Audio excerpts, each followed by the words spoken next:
c'est l'édito politique. Bonjour Thierry. Bonjour Thierry. Bonjour Patrick, bonjour Cécile, bonjour à tous. Alors vous revenez ce matin sur la mise en scène de réconciliation Hidalgo-Hollande. Samedi, ça avait lieu en Corrèze, à Tulle. Qu'est-ce qui se cache derrière ce rendez-vous, disons, très médiatique tout de même? Vous parlez de ce baiser de Judas de François Hollande, vous voulez dire. J'utilise la formule à propos de l'ancien président de la République qui rêve. Il rêve d'un grand retour et c'est lui. C'est pour ça que j'utilise la formule. C'est lui le grand bénéficiaire de cette séquence de pause café devant caméra et photographe.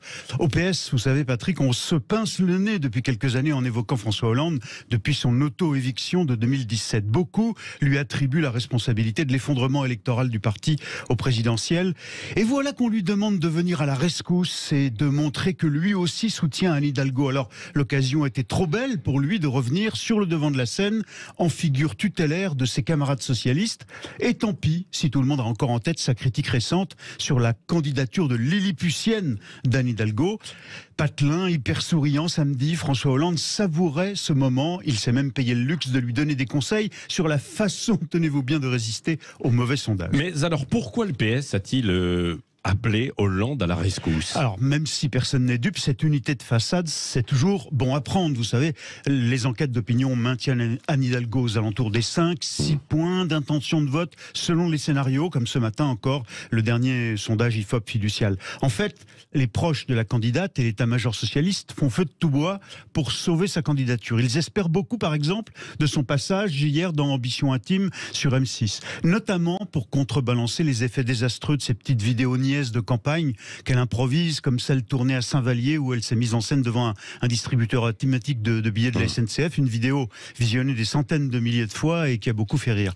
Dans son équipe, ceux qui soutiennent Hidalgo mordicus espèrent la voir passer le cap des fêtes. Si elle tient encore 1 mois et demi, 2 mois, disent-ils, si elle grappille quelques points, alors elle sera dans le paysage et elle sera incontournable. Pourquoi est-ce que vous insistez, ceux qui la soutiennent? Ce n'est pas le cas de tous, alors c'est ça? Le PS aujourd'hui, ce n'est plus vraiment un parti de militants, plus comme avant en tout cas. C'est surtout un parti d'élus, d'apparatchiks et de gestionnaires de collectivités et de leurs salariés.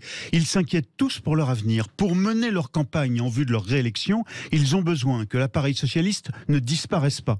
Et pour ça, il faut notamment un groupe parlementaire, des députés. Or, imaginez qu'Anne Hidalgo finisse la campagne exsangue, loin derrière le candidat vert.